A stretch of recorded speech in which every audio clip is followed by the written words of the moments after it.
information is error and misguidance. Indeed, I bear witness that there is nothing worthy of worship beside Allah alone. I also bear witness that Muhammad, peace be upon him, is Allah's messenger and his slave. My dear respected brothers in Islam, today is Yawm al-Jumu'ah, and we have very few short time for the khutbah. Within few minutes, I would like to say a few words about the Hajj. We all know that next month is Hajj.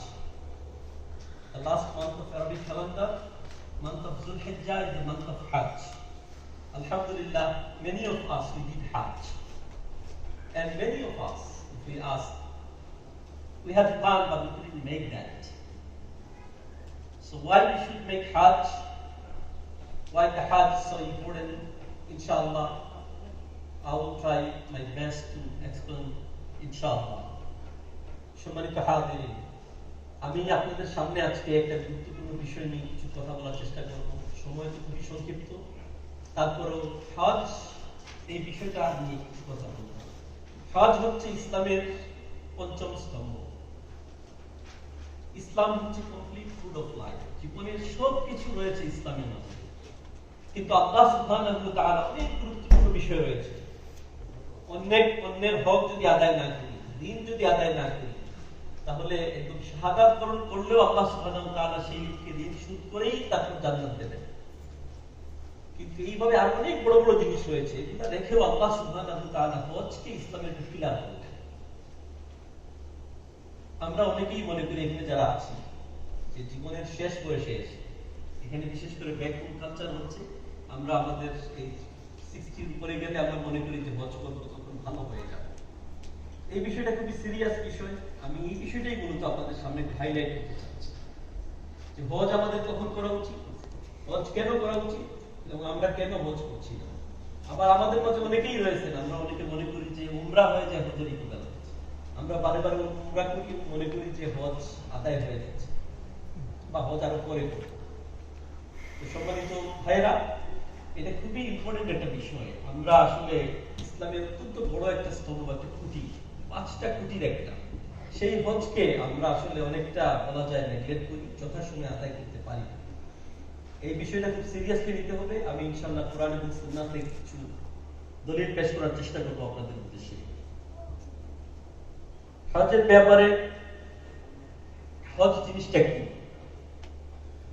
পারিভাষিক ভাবে হজের অর্থ হচ্ছে, আবিধানিক ভাবে হজের অর্থ হচ্ছে কাসদুশ শাই আল মুআজ্জাম ওয়া ইদারিহি, making a wish and going to a destination. এটা হচ্ছে হজের অর্থ। আর শরীয়তের পরিভাষায় হজকে বলা হয় কাসদুল বাইতুল হারাম ওয়াল মাশাইরিল ইযাম ওয়া ইতাইহা ফি ওয়াক্তিন মাখসুস আলা ওয়াজহিন মাখসুস। হজ কি? শরীয়তের পরিভাষায় হজ হচ্ছে going to the sacred house and other great things at a specific time in a specific manner. নির্ধারিত সময়ে বাইতুল্লাহ তওয়াফ সহ আরো কিছু কাজ করার জন্য মক্কায় সফর করাকে হজ বলা হয়।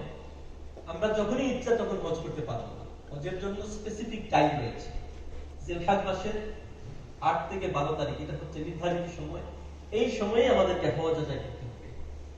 দেখেন, হজের ব্যাপারে আমি আগেই বলেছি যে আমরা অনেকেই হজকে মনে করি যে জীবনের শেষ দিকে এসে হজ করবো, ভালো হয়ে যাবে। আসলে কি ইসলাম তা বলে কিনা? আমরা আমাদের সমাজে অনেক কিছু প্র্যাকটিস করি যেগুলা ইসলাম কি বলে সেটা আমরা খুঁজে নিই না। এই জন্য এই জিনিসটা আমি ক্লিয়ার করতে চাচ্ছি, হজের ব্যাপারে ইসলাম কি বলে আর আমরা কি ধারণা পোষণ করি, আসলে আমরা কি অ্যাক্ট করছি। হজের ব্যাপারে আল্লাহ সুবহানাহু ওয়া তাআলা বলেন, ওয়ালিল্লাহি আলান নাসি হিজ্জুল বাইতি মান ইসতাতাআ ইলাইহি সাবিলা। সূরা আলে ইমরানের 97 নম্বর আয়াত। আল্লাহ বলেন যে সামর্থ্যবান যারা মক্কা মুকাররমায় ভিজিট করতে পারবে হজের জন্য, শারীরিক এবং আর্থিকভাবে যারা সামর্থ্য সফর করতে পারবে, তাদের জন্য হজ করা হচ্ছে ফরজ। আল্লাহ সুবহানাহু ওয়া তাআলা said about the Hajj, my dear respected brothers, I will explain something in Bengali, that unfortunately this is our back home culture. This is our back home culture that we think, when we become in 60 or 70, then we make Hajj. And unfortunately, many of us, we cannot make Hajj. Just think about it. Last year, Hajj was closed. This year, last week, the Saudi government declared they will take 45,000 people from all over the world, from the 11 different countries only. But this week, they cancelled the decision. They renewed the decision. Only the Saudian people can make Hajj this year. So many of us, we cannot make Hajj this year. So this is very important, my beloved brothers. Many of us, we are eligible.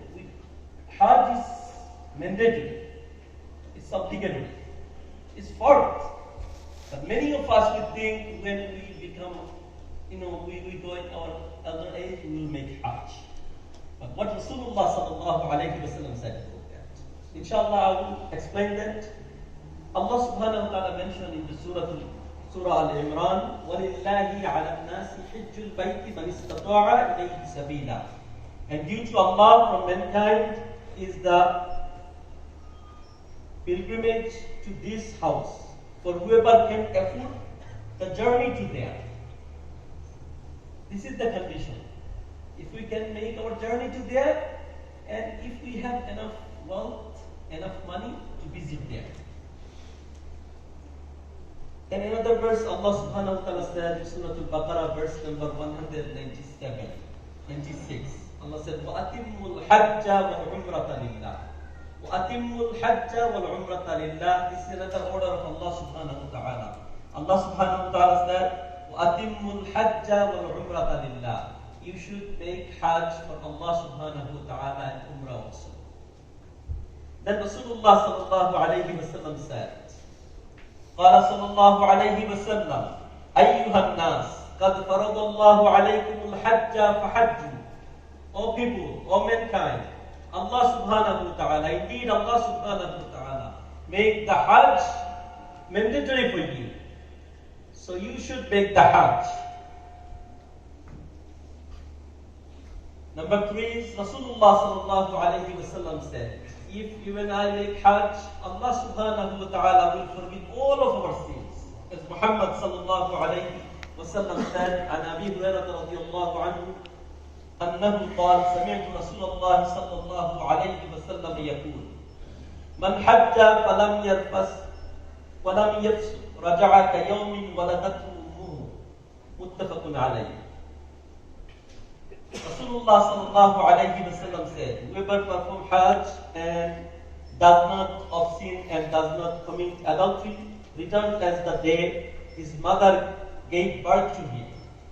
Allah subhanahu wa ta'ala will forgive all of our sins if we do the Hajj.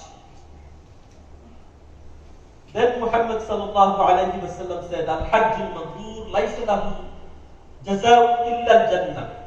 The accepted Hajj has no reward but paradise, but Jannah.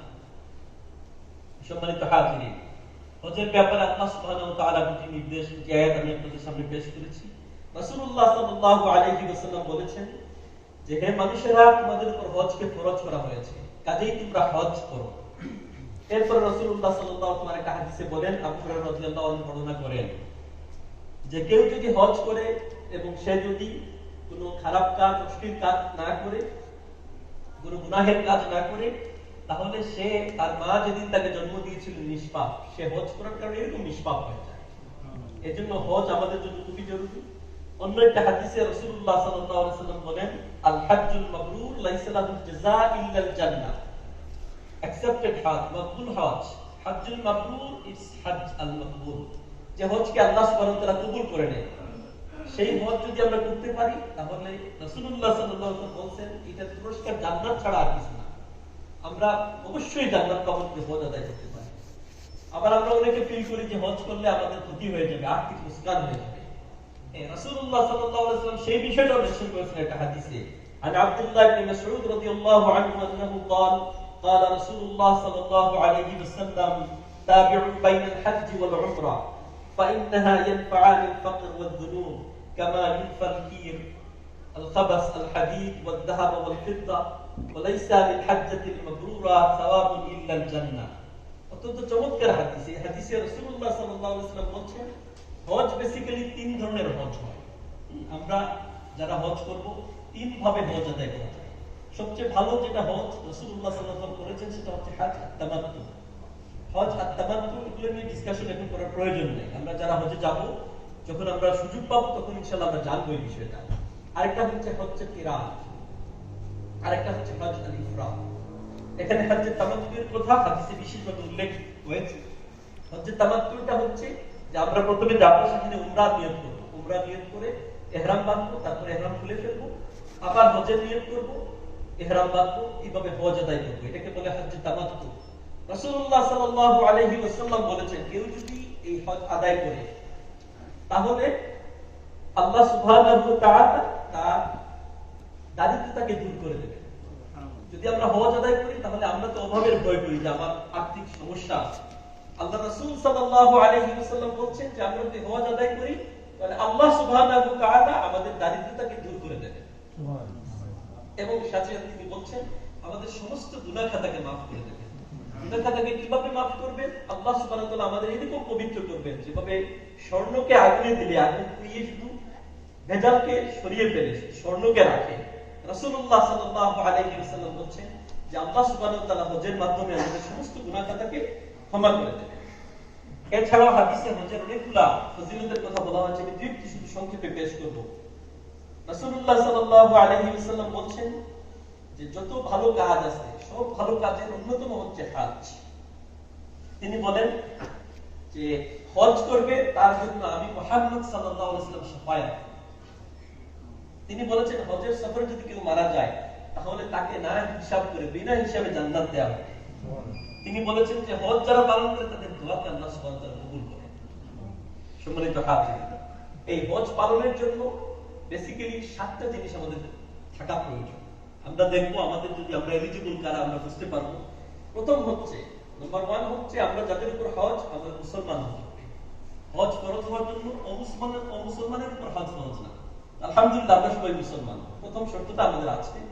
আমি বিশ্বাস করি অনেকেই হজ করেছি। এই কথাগুলো তাদের জন্য যারা এখনো আমরা করতে পারি। তাহলে যারা মুসলমান তাদের উপর হজ ফরজ। যারা হচ্ছে হ্যাভিং এ হেলথি ব্রেইন, সুস্থ মস্তিষ্ক সম্পন্ন যারা, সুস্থ মস্তিষ্ক সম্পন্ন যারা, আমরা যারা মাথায় নষ্ট না, পাগল না, আলহামদুলিল্লাহ আমরা সবাই সুস্থ। আমাদের মাঝে কম লোক সেরকম হয়ে থাকেন, তাদের উপর হজ ফরজ। কারণ যদি ব্রেইনে কাজ না করে পাগল হয়ে যায় তাকে হজ ফরজ, তার উপর হজ ফরজ না, হজ করা লাগবে না। এই ব্যাপারে আল্লাহ রাসূল সাল্লাল্লাহু আলাইহি ওয়াসাল্লামের হাদিস রয়েছে। 3 নম্বর হচ্ছে বিকামিং অ্যান অ্যাডাল্ট। হজ আপনার উপর ফরজ হওয়ার জন্য আপনি প্রাপ্তবয়স্ক হতে হবে। একজন সাহাবী ছোট বাচ্চাকে নিয়ে হজ করলেন। রাসূলুল্লাহ সাল্লাল্লাহু আলাইহি ওয়াসাল্লাম বললেন যে হ্যাঁ তাকে যদি হজ করতে পারো তবে তার হজের সওয়াবটা তুমি পাবে। এবং শরীয়তের হুকুম হচ্ছে ছোট বাচ্চারা হজ করলে যখন বয়স হবে তারা আবার হজ করবে। এজন্য প্রাপ্তবয়স্ক হতে হবে হজ করার জন্য। দেন নাম্বার 4 হচ্ছে ফ্রিডম থাকতে হবে। আপনি স্লেভ হলে আপনার উপর হজ ফরজ। আলহামদুলিল্লাহ আমরা সবাই স্বাধীন। বর্তমান সমাজে এরকম লোক সাধারণত নাই। নাম্বার 5 হচ্ছে টু বি এবল টু, আমরা সেখানে যাওয়ার জন্য শারীরিক এবং আর্থিকভাবে সামর্থ্যবান হওয়া। সেটা কি? হজের জন্য আপনার কত টাকার প্রয়োজন? হজ করার জন্য অ্যারাউন্ড আপনার প্রয়োজন হচ্ছে $10,000 to $12,000। আপনি শারীরিকভাবে সুস্থ থাকবেন, এই পয়সাটা আপনার কাছে থাকবে এবং আপনার পরিবারের রেন্ট এবং খাবার আপনি দিয়ে যেতে পারবেন। 15-20 ডেজ এর খাবার যদি দিয়ে যেতে পারেন, এতটুকু সামর্থ্য থাকলে আপনার উপর হজ ফরজ। আপনি যদি ইনি না হন, আপনার কাছে $10,000 to $12,000 থাকে আর পরিবারের রেন্ট এবং এইগুলো দিয়ে যেতে পারেন, যাদেরকে রেখে যাচ্ছেন তাদের খরচ দিয়ে যেতে পারেন, তাহলেই আপনার উপর হজ ফরজ। এরপরে নাম্বার 6 হচ্ছে কোন মহিলা যদি হজ করে তাহলে সাথে একজন মাহরাম যেতে হবে। যদিও সৌদি গভর্নমেন্ট 45 ইয়ার্স যারা, যে সমস্ত মহিলারা তাদেরকে এলাউ করেন একা যেতে, সেটা নিয়ে আপনারা সংশ্লিষ্ট ইমামের সাথে কথা বলবেন। কিন্তু শরীয়তের হুকুম হচ্ছে কোন মহিলা একা সফর করবেন না উইদাউট মাহরাম। নাম্বার 7 হচ্ছে হজের মাসে হজ আদায় করতে। যে কোনো সময় আপনার সুবিধা মতো সময় হজ করলে হজ আদায় হবে না। এই জিনিসগুলো যদি আমাদের থাকে তাহলে আমরা সবাই হজ আদায় করব। আমি আশা করছি আপনারা বুঝতে পেরেছেন। My dear respected brothers, I just mentioned 7 important things to eligible to become for Hajj on you. So this is very simple thing, and I believe all of us, we are eligible for the Hajj, and many of us we did Hajj. Then how many times do we need to make Hajj? Let me mention one hadith. عن ابن عباس رضي الله عنه قال خطبنا رسول الله صلى الله عليه وسلم. Abdullah ibn Abbas رضي الله عنه narrated, he said, Rasulullah صلى الله عليه وسلم is giving a speech, and he said, فقال, and he said, يا أيها الناس, O mankind, كتب عليكم الحج. Allah subhanahu wa ta'ala made the Hajj mandatory for you. فقام أقرع ibn Habis رضي الله عنه. One of the Sahaba, he was there, his name was Aqra ibn Habis radiallahu anhu. He said, he stood, and he said, O Prophet of Allah, Afi kulli aam ya Rasulullah, O Prophet of Allah, the Hajj is mandatory for every year. Then فقال رسول الله صلى الله عليه وسلم لو قلتها لوجبت. If I said, it's become obligatory. ولو وجبت لم تعملوا بها ولم تستطيعوا أن تعملوا بها. Then Muhammad صلى الله عليه وسلم said, if I said yes, then it will become mandatory for every year. But you cannot do that. It will be very complicated for you. Then Rasulullah صلى الله عليه وسلم said, Al-Hajj marratan, only once in your life. فَمَنْ زَادَ فَهُوَ تَطَوُّعٌ. And whoever can make extra Hajj, this is like extra. This is not mandatory, this is not farm. And then very important things, আমি আশা করছি আপনারা বুঝতে পেরেছেন। রাসূলুল্লাহ সাল্লাল্লাহু আলাইহি ওয়াসাল্লাম খুতবা দিতে গিয়ে বললেন যে হজ ফরজ। একজন সাহাবী দাঁড়িয়ে বললেন যে প্রতি বছরই কি হজ করতে হবে? ওনার নাম ছিল আকরা ইবনে হাবিস রাদিয়াল্লাহু আনহু। Then Muhammad sallallahu alaihi wasallam বললেন, আমি যদি বলি প্রতি বছরই, তাহলে প্রতি বছর তোমাদের জন্য ফরজ হয়ে যেত। কিন্তু হজ জীবনে একবারই, আমি এটা এইজন্যই বলবো না কারণ এটা তোমাদের জন্য কষ্টকর হয়ে যাবে। কষ্টকর হয়ে যাবে, তোমরা পারবে না এটা করলে। এজন্য তোমাদের একবারই করা উচিত, কিন্তু যাদের সামর্থ্য আছে তারা যদি করতে পারে সেটা এক্সট্রা, সেটা তাদের উপর ফরজ হবে না। দেন যেটা আমরা সবচেয়ে বেশি নেগলেক্ট করি, আমরা মনে করি বয়স হলে হজ করব। এই ব্যাপারে রাসূলুল্লাহ সাল্লাল্লাহু আলাইহি ওয়াসাল্লাম কি বলেছেন? রাসূলুল্লাহ সাল্লাল্লাহু আলাইহি ওয়াসাল্লাম বলেছেন, হজ যখনই আমাদের উপর ফরজ হবে তখন সাথে সাথে করে নেওয়ার জন্য তিনি নির্দেশ দিয়েছেন। আমরা লেট করতে পারবো, আমরা তো জানি না কালকে আগামী বছর আমরা বাঁচবো কিনা। কত বন্ধু বান্ধব পরিচিত ইন্তেকাল করেছেন ইয়াং বয়সে। এই যে কবিকে অনেকের প্ল্যান ছিল হজ করবেন, কিন্তু ওনারা সুযোগ করতে পারেন না। কত পয়সাওয়ালা, অনেক পয়সার মালিক, কিন্তু অসুস্থ হয়ে গেছেন, এখন আর হজ করতে পারেন না। কিন্তু জীবনে ওনার যখন সুযোগ ছিল তখন করেন নাই। ওনার প্ল্যান ছিল কি, যেগুলো অত্যন্ত ভুল, যে আমরা মনে করি আমরা একটা পর্যায়ে যখন হজ করবো আর পাপ করবো না, ভালো হয়ে যাবে, এইভাবে নিয়ত না। যখনই আপনার উপর হজ করে নিয়ত করেন, আল্লাহ ইজি করে দিন আপনার লাইফকে, আপনি সাথে সাথেই ভালো হয়ে যাবেন ইনশাআল্লাহ। এই প্ল্যানটাই আমাদের থাকা উচিত। রাসূলুল্লাহ সাল্লাল্লাহু আলাইহি ওয়াসাল্লাম এই ব্যাপারে বলেন, عن ابن عباس رضي الله عنهما أن النبي صلى الله عليه وسلم قال تعجلوا إلى الحج يعني الفريضة فإن أحدكم لا يرى ما يعرض له. রাসূলুল্লাহ সাল্লাল্লাহু আলাইহি ওয়াসাল্লাম বলেন, تعجلوا إلى الحج, তোমরা হজের ব্যাপারে তাড়াতাড়ি করো, তাজিল করো, মানে হজ যখন ফরজ হবে সাথে সাথে হজ আদায় করে নাও। কারণ কি, তিনি বলেন যে কেউ এটা নিশ্চিত করে বলতে পারবে না আগামী বছর তার কি হবে। এবং রিসেন্টলি আমরা দেখতে পাচ্ছি প্রচুর লোক প্রতি বছর 30 থেকে 40 মিলিয়ন পিপল হজ করেন, কিন্তু গত বছর ফিউ পিপল হজ করেছেন 15 to 20,000। এই বছর অনলি 60,000 যারা সৌদি আরবে থাকেন তারাই হজ করবে। তাহলে এত লোক হজের সুযোগ থেকে বঞ্চিত হবে, অনেকেই ইন্তেকাল করেছেন তাদের মধ্য থেকে। এজন্য আমার রিকোয়েস্ট থাকবে আপনাদের প্রতি, এটা আমার কোনো বক্তব্য না, রাসূলুল্লাহ সাল্লাল্লাহু আলাইহি ওয়াসাল্লাম বলেছেন যে হজ যখনই ফরজ হবে সাথে সাথে করে নেওয়া যাবে। এখন প্রশ্ন আসে, আমরা যারা আগে করি নাই আমাদের কি অবস্থা হবে? আমি বলবো আপনারা এখনই নিয়ত করেন, আজকেই নিয়ত করেন যে ইনশাআল্লাহ যখনই নেক্সট সুযোগটা আসবে আপনারা কাজে লাগাবেন, হজে যাবেন। কারণ এটা ম্যান্ডেটরি। কারণ কি, যদি আপনি হজ না করেন তাহলে কি হবে? আপনি যদি মারা যায় কিন্তু হজ ফরজ ছিল, হজ যদি করতে না পারে, আমরা কি আল্লাহ তাআলার কাছে বলতে পারবো যে আমার প্ল্যান ছিল বুড়া বয়সে করবো কিন্তু করতে পারিনি? এটা কি আমার নাজাতের কারণ হবে? দেখেন রাসূলুল্লাহ সাল্লাল্লাহু আলাইহি ওয়াসাল্লাম কি বলেন, আন আলী রাদিয়াল্লাহু আনহু قال قال رسول الله صلى الله عليه وسلم من ملك زادا راحلة تبلغه إلى بيت الله الحرام ولم يحج فلا عليه أن يموت يهوديا ولا نصرانيا وذلك أن الله يقول في كتابه ولله على الناس حج البيت من استطاع إليه سبيلا. অত্যন্ত গুরুত্বপূর্ণ হাদিস সম্মানিত ভাইরা আপনারা শুনেন। রাসূলুল্লাহ সাল্লাল্লাহু আলাইহি ওয়াসাল্লাম বলেছেন, আলী রাদিয়াল্লাহু আনহু বলেন যে মান মালিকা যাদান ওয়া রাহিলাতান, যে হজে যাওয়ার পাথেও যার আছে, সামর্থ্য যার আছে, বাহন যার আছে সেখানে হজ করার, কিন্তু সে হজ করলো না, সে যদি মারা যায়, সে ইহুদি অথবা খ্রিস্টান হয়ে মারা যায়, এটা আমার কোনো দায়িত্ব নাই। In this hadith, Rasulullah sallallahu alayhi wa sallam said, whosoever eligible for the Hajj, he has ability to make Hajj, and he did not make Hajj. Then Rasulullah sallallahu alayhi wa sallam said, if he dies, I don't care if he dies as a Jewish or Christian.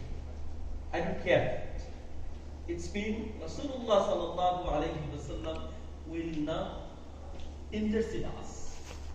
He will not make shafa'ah. If we are eligible and we don't make Hajj. So my humble request to your brothers. This is very important.